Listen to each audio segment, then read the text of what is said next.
Today we're taking a look at these NBA matches, which are happening on Thursday, July 6, 2023, and giving you our team and total picks for today.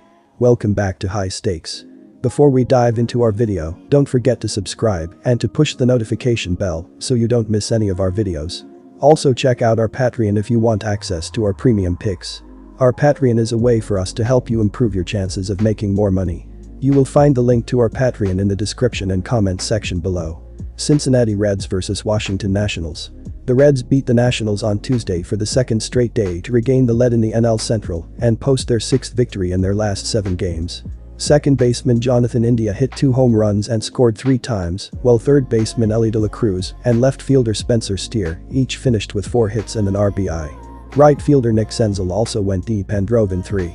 Starting pitcher Brett Kennedy, 1-0, pitches well enough to earn the win in his first MLB appearance in 5 years. The Nationals lost their third game in their last 4 tries on Tuesday in an 8-4 defeat to the Reds. Washington fell behind early, 6-1, before trying to mount a comeback that fell short. The Nationals cut the lead to 7-4 with the bases loaded and nobody out in the bottom of the 6th, but failed to push any more runs across. Shortstop C.J. Abrams finished the day 2 for 3 with 2 runs scored, but starting pitcher Patrick Corbin, 5-10, gave up 10 hits, 3 walks and 6 earned runs in 5 innings of work for the loss. "Just a rough day," said Nationals manager Dave Martinez, per the Associated Press. "The lack of hitting with guys on base. We struck out bases loaded twice, and then we just struck out again with men on first and second. We've got to move the baseball."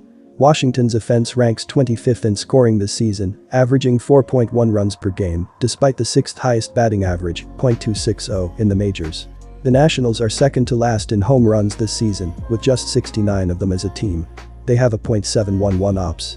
Right fielder Lane Thomas leads the Nationals with a .301 batting average, 14 home runs, 57 runs scored and 45 RBI this season. Third baseman Jeimer Candelario has come on strong over the past 2 weeks, hitting .292 with 4 home runs, 12 runs scored, 10 RBI, and 2 steals over that span. The Reds are currently the best team in baseball against the run line, and their young players are playing at an elite level. They have been outscoring the Nationals in this series, and with Mackenzie Gore's ERA up around 5.00 since June, the Reds are a good bet to win again on Thursday. The Reds are looking to head into the All-Star break with a strong record, and they have a great opportunity to pick up another victory here. They have been capitalizing on these types of opportunities recently, and I expect them to do so again on Thursday. I would give the Reds a slight underdog tag in this game. They are the better team, but the Nationals are at home, and Gore is a good pitcher. However, I think the Reds' momentum will be too much for the Nationals to overcome. Mackenzie Gore has already started 7-day games this season, and they haven't gone very well for him. His ERA is 5.19 in those 7-day games, and now he has to face a Reds ball club that is locked in at the dish. The over has hit in 50 of Cincinnati's 86 games this season, and it's also hit in the last 3 starts for Gore.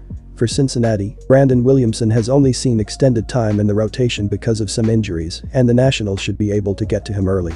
They won't outscore the Reds, but they'll do enough to help this game exceed the run total. I'm siding with the over. Oakland Athletics vs Detroit Tigers. The Oakland Athletics wrap up their series in Detroit with baseball's worst record and the league's most punchless everyday lineup. Last week, against the Yankees, the Athletics were part of Domingo German's historic perfect game in an 11-0 defeat. The offense came alive to score 25 runs over the next 4 games, but went just 2-2 in that span.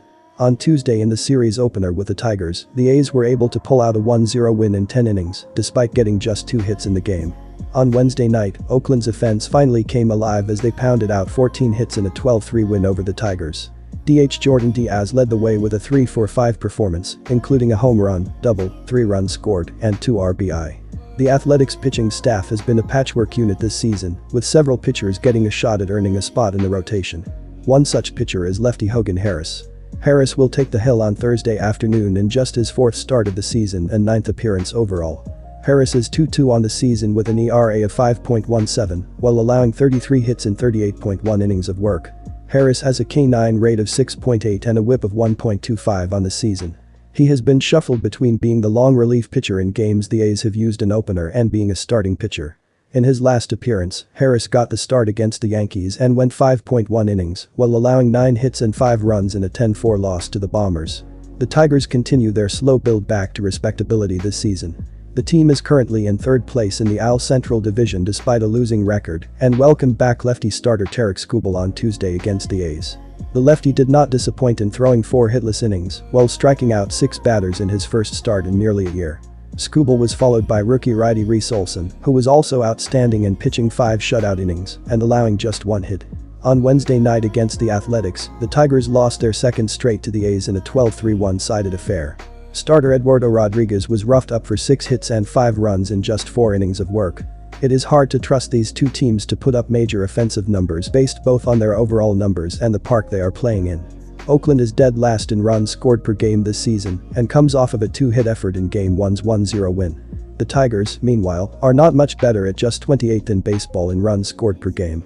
Comerica Park is ranked just 25th in baseball in run production over the past 2+ seasons. Extra base hits are hard to come by, with the park ranking 30th in home runs and just 23rd in doubles in that time span. Expect another low-scoring affair on Thursday between two of baseball's worst-hitting teams. Take the under. Chicago Cubs vs Milwaukee Brewers. The Chicago Cubs have been doing decently well at the plate throughout the season, as well as they are 15th in the sport with a .726 ops, while scoring 4.56 runs per game up to this point. Shortstop Dansby Swanson, .757 ops, 36 RBI, has been doing well, but has been struggling lately with a .584 ops with a solo homer in his last 6 games.